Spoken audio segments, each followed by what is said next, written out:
There we go. Now we are live.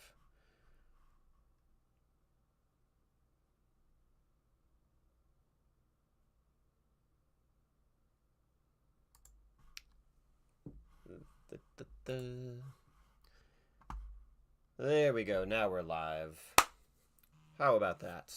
So I was talking to my camera for a good 5 or 8 minutes and realized that I didn't actually hit the go live button in YouTube. That's how it goes. So I'm Brian at Jickoby, and today we're talking about origin story, like how we got started in role playing games, how we fell in love with things, what we're doing now, stuff like that. I have been putting off making videos because it requires a bit of effort. Let's switch this out. We don't need to have our player's handbook in the background just yet because that's coming up. So let's see. All right. This is going to be sloppy. This is my first YouTube live in a long time, and my first time talking to a camera in a while, because as I was starting to say, like, I've put off making videos for a while because while I have a bunch of ideas and I've even created some bullet points about here are some things that I could talk about related to this topic that I've chosen, I just haven't had enough time to sit down in front of my camera and then also spend the additional time editing and getting videos live on this channel. So I decided, hey, let's hit the live button, maybe, and just start chatting about how I started playing role-playing games, what I have loved along the way, things like that. So if you happen to pop into chat, or if you're watching this later, leave a comment, say hi. I started playing original Dungeons and Dragons way back when I was like 11 years old. So late 80s time frame, 1988, 1989, somewhere in there. And my stepbrother would come and visit during summers, and he found out that that our neighbor also played Dungeons and Dragons, and my stepbrother had played previously, so they sort of bonded on this, and they wanted to start playing games. So they were a couple of years older than me. I think they were probably 14, 15 at the time. So they were like, yeah, come play with us. We need more players, because just playing with two people, sometimes that's not as much fun. So they pulled me in, let me play, and I just, from the get-go, I was super excited about the game, because I remember they set me up with a dwarf character, and so I was super excited about this idea. Like, oh, I get to be this dwarf, and I've got like this big bushy beard and a helmet with horns on it, and I've got my battle axe or a hammer or something like that. I don't remember which it was, but it was so exciting to me. And my neighbor had, I think it was the Greyhawk, like one of the first Greyhawk box sets, and so he had a bunch of maps and things like that, area maps, and I just remember just being so amazed by the idea that, hold on, we've got these maps, like I can just point to a place and we can create a story about adventure. We can come up with whatever we want. That was so cool to me because it was an unbridled outlet for creativity. So I was super excited about that. Along the way, so we would do that during the summers, a couple summers, and then my mom and stepfather got divorced, so my stepbrother from that marriage wasn't coming to visit. My brother, sister, mother, and I moved to a different location and a different school district, and I remember having like a school folder, like an old Mead school folder, and I wrote on the inside what I could remember about the Dungeons and Dragons game. So like, I remember pretty clearly having like dwarf, elf, magic user, things like that listed on the inside of this folder, and then I had little columns for like what I could remember about hit points, stuff like that. Trying to recreate this game without having access to any books or anything like that at the time. I met a very good friend of mine named Trevor. He was in my 6th grade class, and I found out that he he knew about Lord of the Rings and these other fantasy settings and things that I hadn't even been introduced to yet. And like he was kind of excited about the idea of Dungeons and Dragons too. So I showed him my folder, and I think he had some of the early Dungeons and Dragons video games for like early computer games from SSI, I think was the publisher of those video games. So like we sort of connected and bonded on that, and we would try to recreate the game. And then we found out that our school library had the old original Advanced Dungeons and Dragons Player's Handbook and Dungeon Master's Guide. So we borrowed those from the library so that we could recreate our games. Let's see, I've got a photo in here somewhere of the Dungeon Master's Guide here. So we would play these games because now we had access to, let's see, where's that? Oh, there's the Dungeon Master's Guide. Here we go. This guy right here with the big sort of devil on the front. So now we had reference material so that we could play our game in the old monster manual. I don't remember if our library had the monster manual, but I remember they had the Dungeon Master's Guide and the Player's Handbook. So we could at least create characters, and I think in the Dungeon Master's Guide there were some basic stats for monsters like goblins and typical stuff. So we started playing, and it was all homebrew at the time, and again, just sort of like rekindled my love for role-playing games. So all the time, Trevor and I would hang out, we would play these games. And I remember it was in 6th grade. I was at Walden Books. So in my town, like Walden Books was the only real bookstore that we had. And I picked up my very first module, Night's Dark Terror. This module, there are still elements of this module that if I'm playing a quick one-shot or a homebrew game or something like that, especially for people who have just started playing, there are still elements of this module that I pull into some of those early gaming sessions with people. And during COVID times, I went back and I bought this module from ttrpgs. Let's see here, a bunch of stuff falling out. So I bought the module from ttrpgs, and I got it printed out.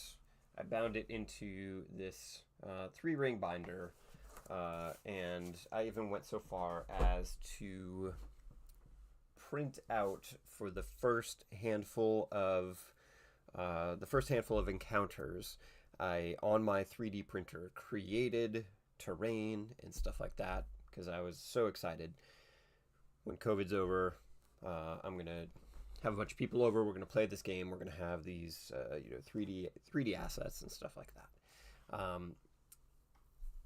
When I bought this module, I remember one of the things that was super exciting to me, they had this giant poster map for one of the main encounters. It's a scenario where you have to protect a homestead from a goblin invasion or a goblin attack. And it came with not just the map, but little cardboard punch outs of the goblins, some wolves, different NPCs and things like that. And I was so excited about this idea because it was like, oh, now it's not just our imagination. Like now we get these pieces that we can move around. This was before we started getting into miniatures and things like that.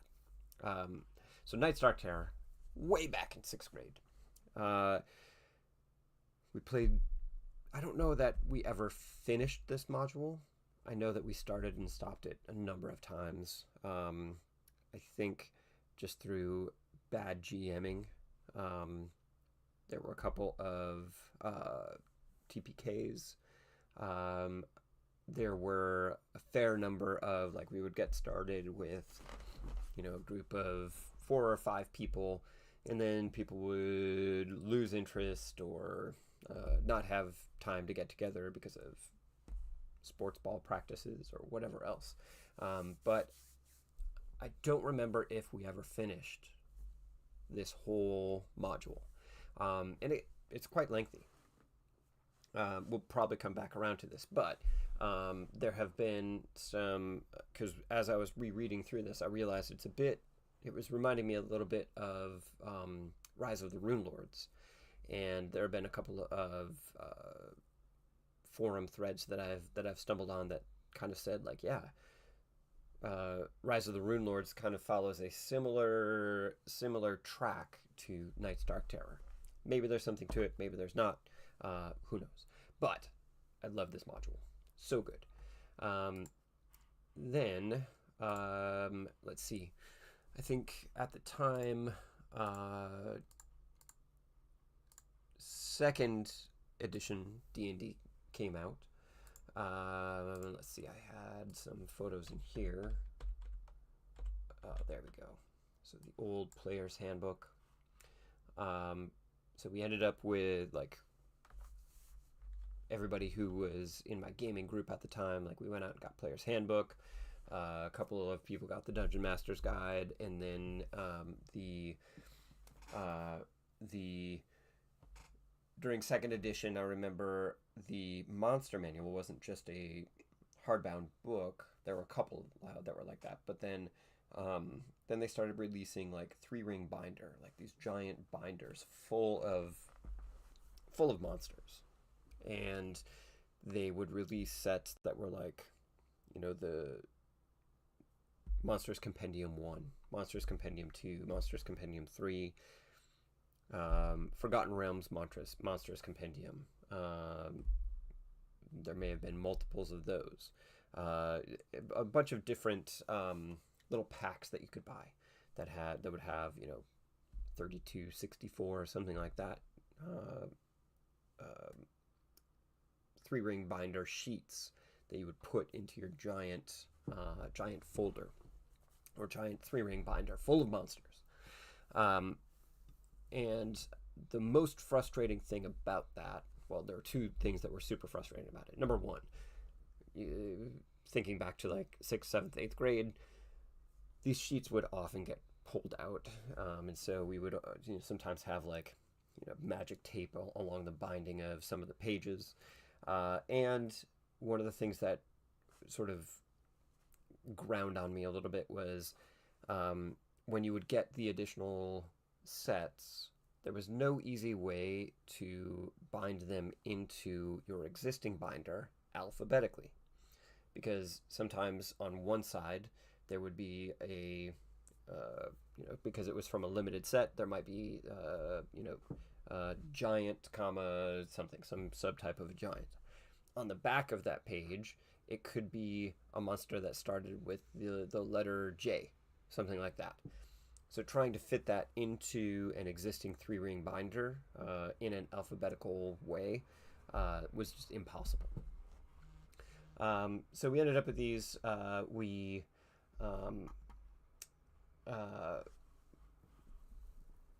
continued playing mostly homebrew at this time while we were playing in 6th, 7th grade. Like I said, played through Night's Dark Terror, a couple of starts and stops of that.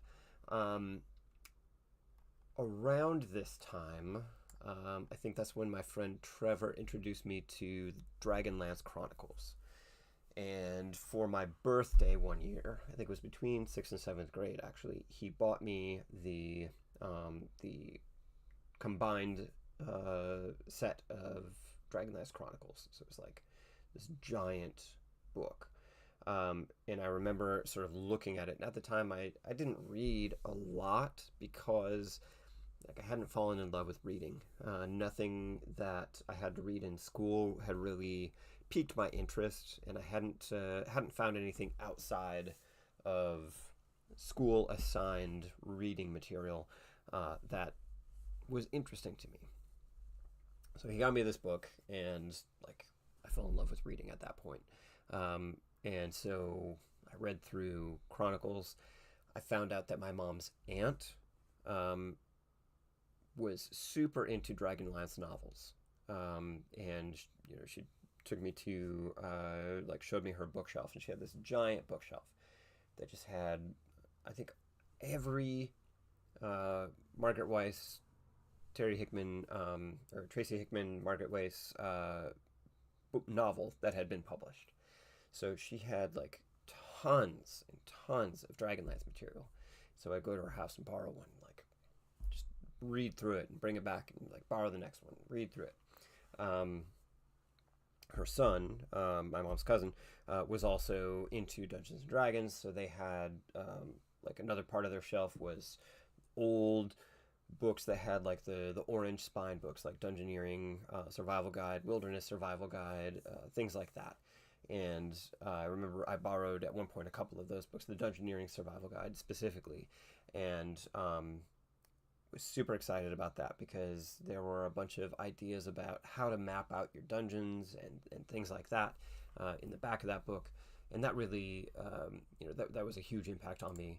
And I started making all kinds of dungeon maps and things like that. So around this time,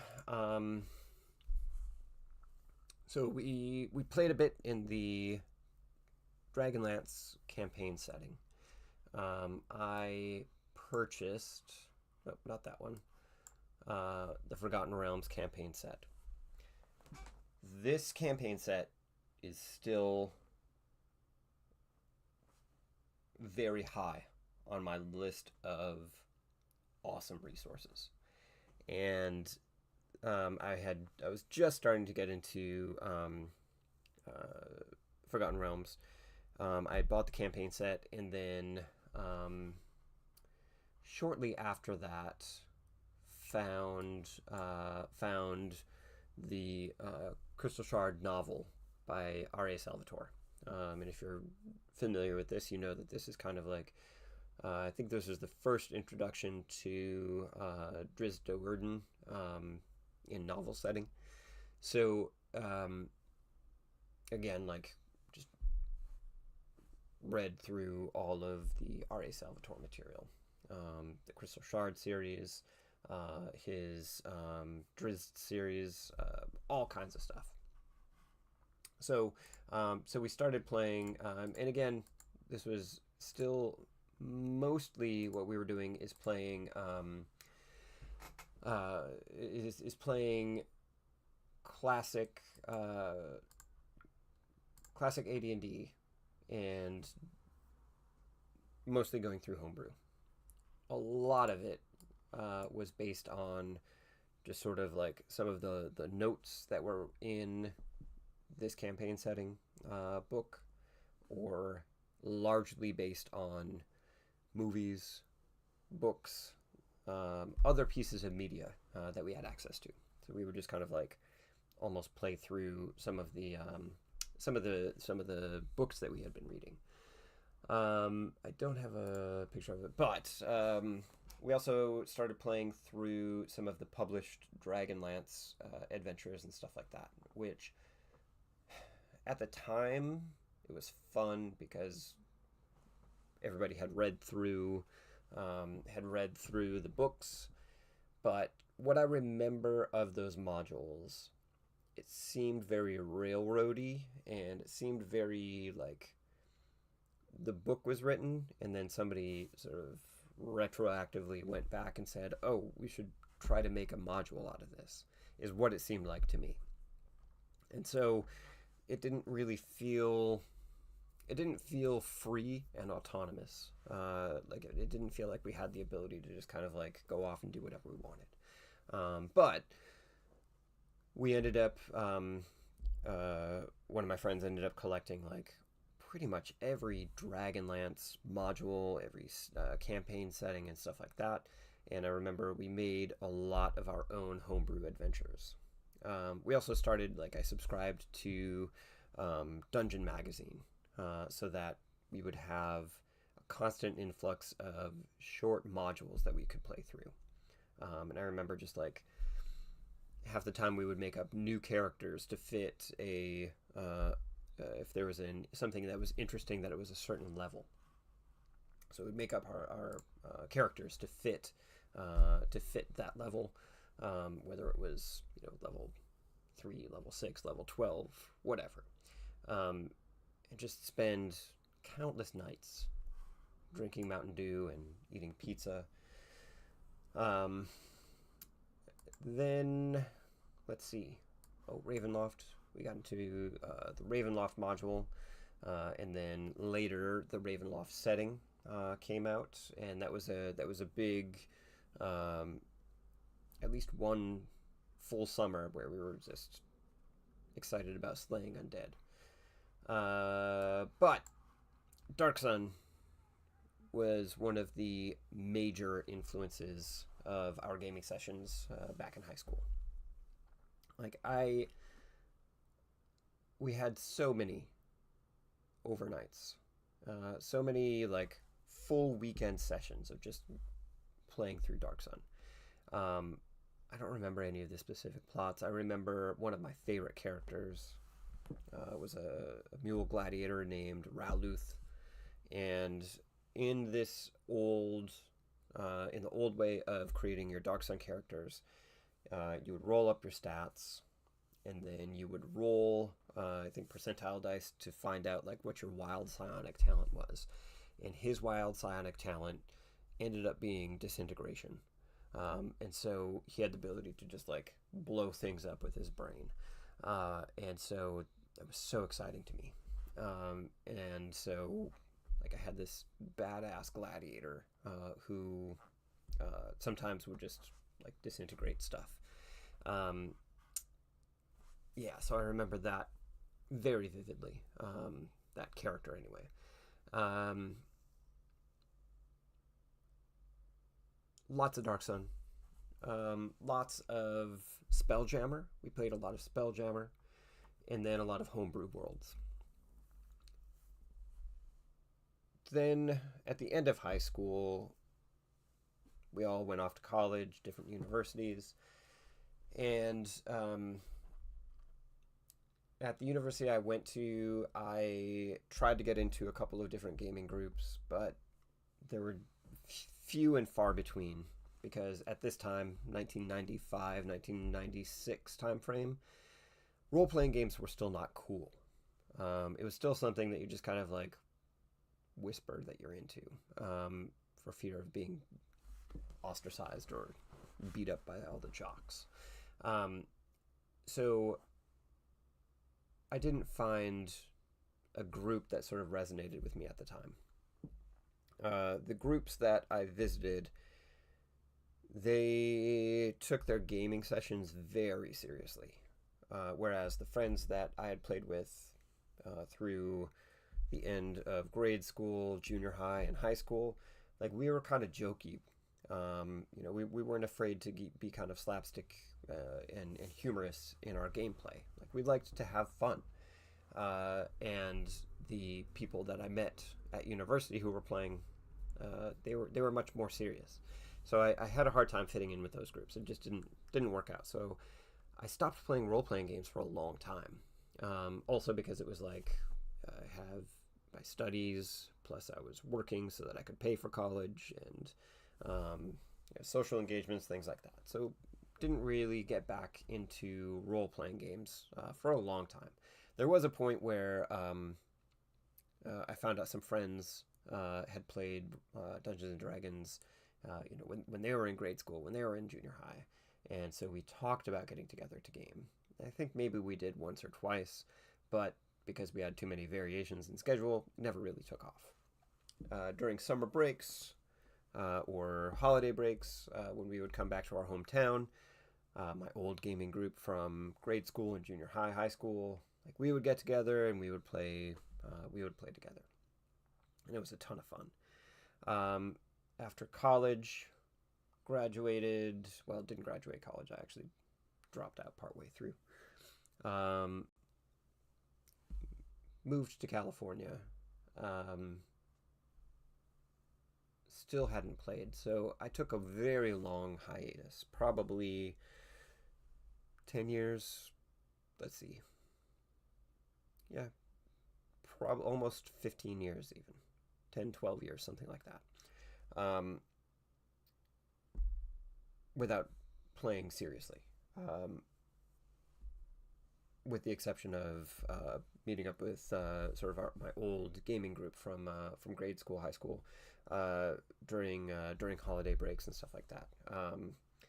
We actually, for one of my friends' bachelor party, instead of doing the typical bachelor party thing, we went to a cabin and we played Dungeons and Dragons for the evening, and it was so much fun, and it rekindled the love of role-playing games for me that night. Fast forward a couple of years, 2007-ish, I moved to where I live now in Washington State, and had been playing World of Warcraft and stuff like that, and decided I want to get back into Dungeons and Dragons. Like, I want to start playing role-playing games again. Things had shifted. I had some familiarity with 3.5 edition. 4th edition had come out, and I wasn't super excited about it. It just didn't pique my interest. But I found Pathfinder. So Pathfinder, largely because of the artistic style of Wayne Reynolds, drew me in. And let's see, specifically Wayne's work on some of the campaign setting material.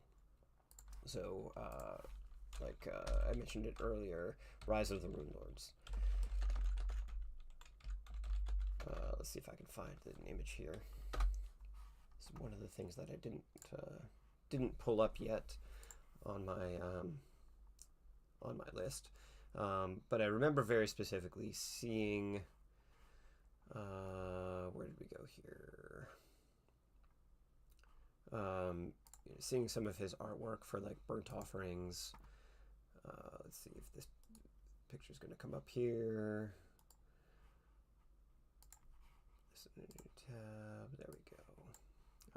So the original cover of Burnt Offerings, and seeing these goblins and stuff like that, and just being like, oh, that's a really cool picture, and sort of like started drawing me in. So I got into Pathfinder and found out that they published their rules for free.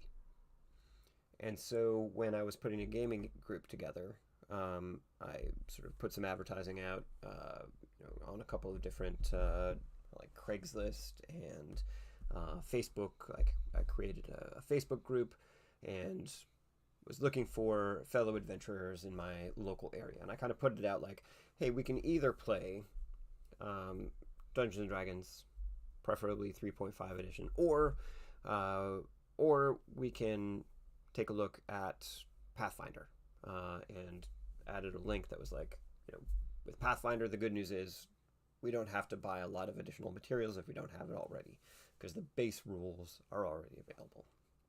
I had already purchased the core rule book, which was a gigantic tome. I purchased at some point along the way Rise of the Rune Lords Anniversary Edition had come out, so I purchased that, and so that was basically how my gaming group got started in the location that I'm in now. So we played for a number of years, meeting at my house, meeting at bookstore, meeting at another person's house, and we sort of went through an evolution where I was the game master doing some basic homebrew stuff, playing through a couple of adventure paths. We started Rise of the Rune Lords. We started at some point the Shattered Star adventure path, and just playing other little one-off things here and there. Started a series of GM, like rotating GM responsibilities, and then it was even before COVID came along. For one of my birthdays, I sent an email to some of the guys from my old gaming group, and I said, you know what, for my birthday this year, I want to play Dark Sun with you guys, and I want our friend Trevor, who was our GM at back in junior high school. I want Trevor to run a Dark Sun game for us. So we met up on Roll20. Trevor had put together his own his own adventure set in Dark Sun, and so we played. And I did my best to recreate my old Raluth character because I was so excited about him. So we played through that. We played through that for, I want to say, a year or two, meeting twice a month, maybe once or twice a month. We would meet, so it wasn't like every weekend, but it was once or twice a month for like 3-4 hours, something like that. That group, still my friends from high school. We sort of shifted gears a couple of times. We played through a couple of different games, like different game, not just settings within Dungeons and Dragons, but different games entirely, different role-playing games. We have shifted GM responsibility around. We're currently playing 5th edition Dungeons and Dragons. We played through Curse of Strahd, which is a great deal of fun. We played through Waterdeep Dragon Heist, which was fun. And we're currently playing a homebrew game that one of our other friends has put together, and he's the DM for that. And it's just like rekindling this love of role-playing games with my friends that were originally playing with me, it seems like 100 years ago, has been amazing. And not just the game mechanics, not just the game setting, but meeting up with old friends and just being able to riff off of each other with silly ideas and have fun playing through these adventures that either pre-published or homebrew things that our friends have put together has just been absolutely amazing. My gaming group, even though we're my Pathfinder gaming group, even though we are geographically all very close together, we still meet on Roll20 just for the sake of convenience. Being able to take time away from family and stuff like that to meet at somebody's house, having somebody go out of their way to kind of make sure everything's cleaned up, whatever else. Having the ability to meet on a virtual tabletop and keep all of our material there, because we like to play with maps and with minis or representations of our characters and stuff. So it's so much easier to have everything in a virtual tabletop. So we've been meeting usually twice a month. During some of the summer months we took off just because families were doing a bunch of stuff. But currently playing Pathfinder. We are working through a bunch of first edition Pathfinder Society scenarios, so I'm running those. Prior to that, we are playing Deadlands, which is a great deal of fun. If you haven't played Deadlands, give it a chance.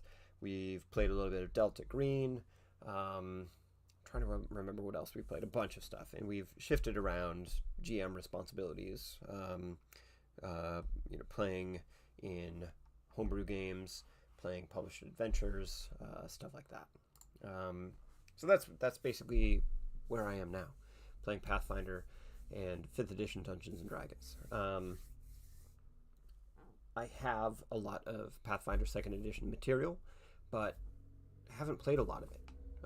Only a couple of games during like Virtual PaizoCon, and a couple of other virtual gaming conventions when I can find games that are available that are convenient for me time-wise, that aren't going to interfere with my family schedule, aren't interfering with other schedules that I have. But I think we're pretty well happy, and this is something that, like, I absolutely love, being able to get together with my friends and just do some Imagineering of sorts.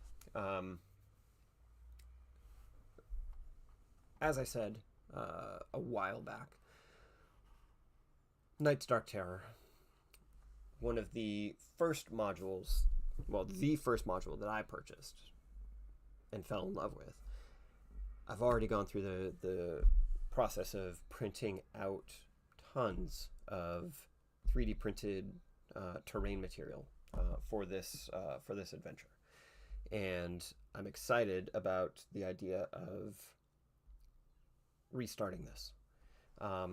Another thing that I've been thinking about is starting a Forgotten Realms campaign.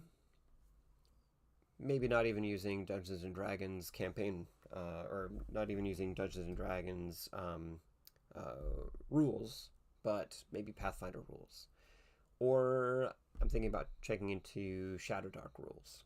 Shadowdark seems to be a pretty big hit, so I'm thinking about checking that out. But setting everything in the timeline of the old Forgotten Realms gray box. So this guy right here. So using this timeline, not the new Sword Coast focused stuff, but I have so many memories of starting adventures in Shadowdale, in Cormyr, stuff like that.